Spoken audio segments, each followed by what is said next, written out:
Warning: our YouTube channel and its videos may contain scenes, language, and content that may not be appropriate for all audiences. These videos include surveillance footage, undercover pursuit of suspects, actual police and rescue operations, and fearless confrontations. If you do not approve of the content, please do not watch our videos. If you wish to continue, we strongly advise that you proceed with caution. Viewers' discretion is advised.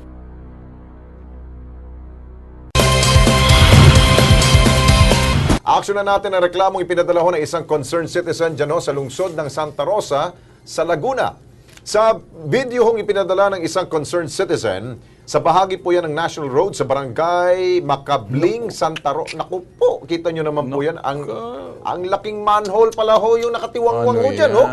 Ayon sa nagpadala, proyekto daw yan ng Department of Public Works and Highways o DPWH 2nd District sa Laguna. Ang masaklap, nagawa na raw ho yung manhole pero iniwan naman bukas nakatiwangwang. Wala rin mga babala at harang. O kita nyo naman, inilagay po dyan sa manhole na ito. Kaya pangamba nila, tako disgrasya ito para sa mga pedestrian at maging sa motorista, pwede mahulog po yung isang sasakyan ho dyan.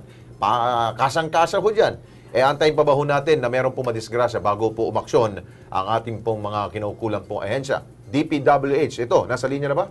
Nasa linya ho si Project Engineer ng DPWH Region 4A, walang iba kundi si Engineer Mel Santo Domingo. Engineer Mel, good evening po. Si Alex Santos po, kasama ko si Ben Tulfo. Ito pong Kilos Pronto. Live po tayo sir sa PTV.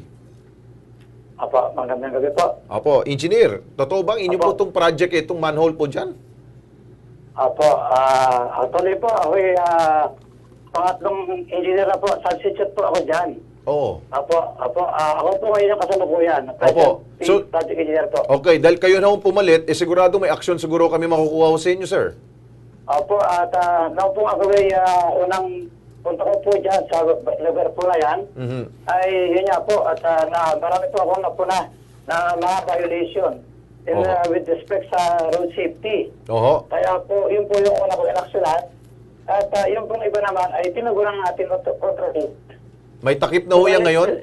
Opo, May takip na po siya ngayon, sir?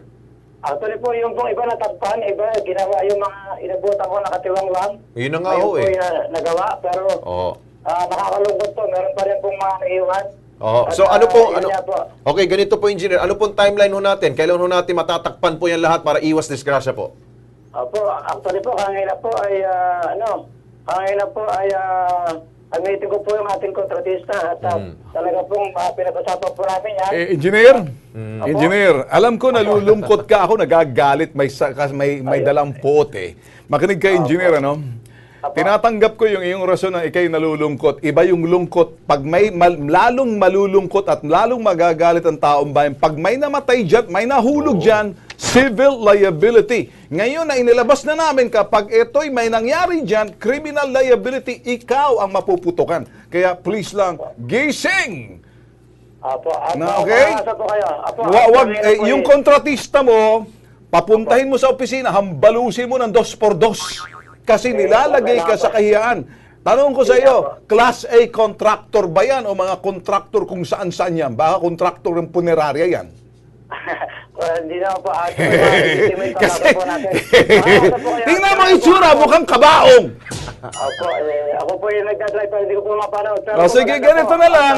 Kaya pala, sige mag-drive ka, baka madisgrasya. Pag uwi mo, panoorin mo sa bitagmedia.com o sa Facebook namin, sa Kilos Pronto, para makita mo yung gravity ng pinag-uusapan natin.